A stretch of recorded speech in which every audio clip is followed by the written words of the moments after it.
Akkam jirtan aguma gurmuu lakkiisaan jedhama har'ata biyyaalessa Oromiyaa irraati. Mee waraana bilisummaa Oromoo birattan har'atti argee maqaa kee fi eenyummaa kee dhaggeeffattoota keenyaati. Ani maqaan koo Saajii Bananaa Warquu Abduqaa jiran jedha. Itti gaafatamummaa koo amma duraa hoogganaa humnaan ture yeroo Dambidolloo Wallaggaan ture.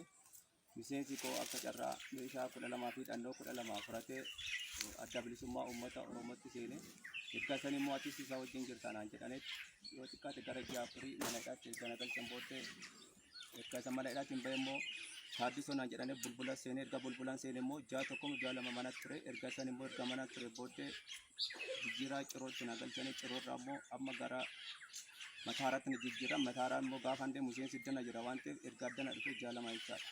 Kanaafuu miseensamee eebbaa humna kan. Ani amma miseenseeroodha. Akkamiin gara waraana bilisummaa Oromoo kana dhufuu dandeesse? Adda bilisummaa Oromoo kana dhufuu kan danda'e yaa'u yeroo jalqabaa nutti himanii fi wanti nutti hime garaa garaa jechaadha. Maaliif shaneen iddana jira deemaatii sakattaa kootan dirqama guyyaa sadiif nu laatan dirqama guyyaa sadiif nu laatan keessatti wanti humna keenya adda ol waan ta'eef nuummoo adda bilisummaa Oromoo kana keessatti seenee jira jechaadha. Lolli ati keessatti booji'amte akkam ture? Murtee harka laachuu kanas akkamiin murteessite? Murtee kana kan laadhe yaa'u dura kanaan dura hoogganaa humnaa ture. Hoogganaan humnaa kun kana iddanaan beekaa jechaadha. Kanaan dura miseensi sana jira. Lakkiin deemin jennaan lakkiin deemna jedheet nu fide jechaadha. Lakki wanti kun humna keenya ol jennaan nu didee garnaatti nu finnaan immoo lakki harka kennina jennaan harkaan kennatina jarri kun isin qalu haayilaandii fa'aa caccabsanii namatti qaama namaa wanti muranii wanti isaan nun jedhame garagara maaliif shaneen yeroo jedhamu ummata saamtii ummata daraartii qabeenya ummata saamtii gurgurtii horii ummata gurgurtii namarraa ummata qabaneet birrii irraa fudhatu nun jechaa turan jechaadha. Lola eessatti gaggeeffame irratti booji'amte maaltu sitti dhaga'ames booji'amuu keessa?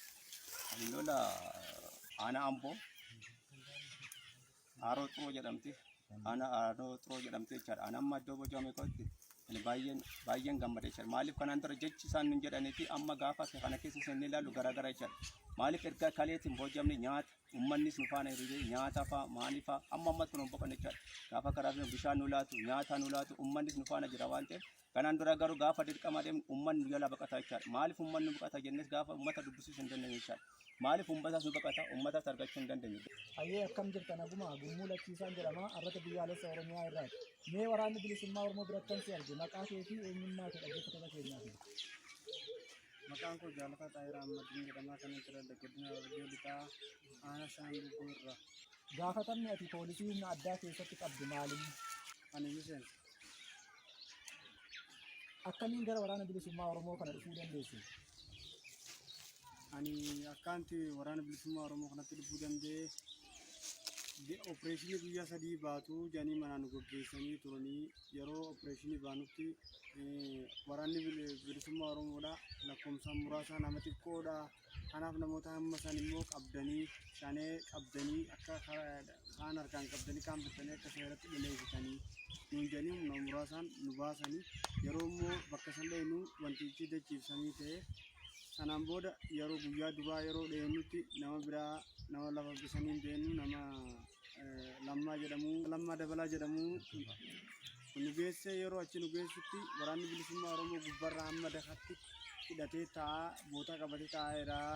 Kanaafuu humna keessanii oliin haa deebitanii jedhanii bilbilamee gubbaa kan kaanee deebine yeroo deebinutti guyyaa lammaffaadhaa bilchaan isinii dhufaa humni isinii dabalamtinaan jedhanii nuun jedhanii sobanii ammaas itti nu deebisanii yeroo itti nu deebisan akkuma duraan humnoota akka nama 35 qofa qabannee karaa keessatti seensinee warri dhiiskaatiif namoonni muraasni isaan dubbatanis gooroo qabatanii hafanii nuti immoo jidduu nu galchanii sandarratti bakka dhukaasnee dadhabnee hoogganaan humnaa keenyaas harka laatinaadha.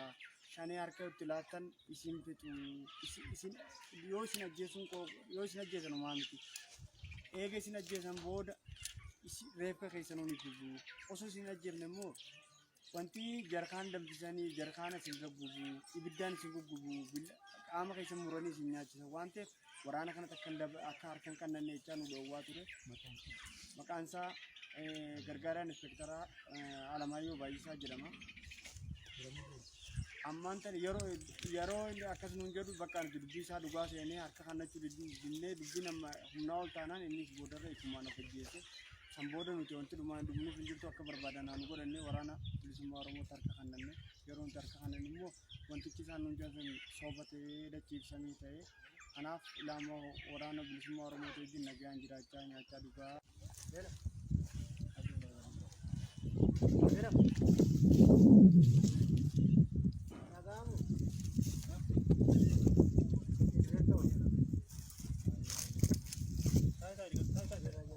Taat Marika.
Akkas jira kun.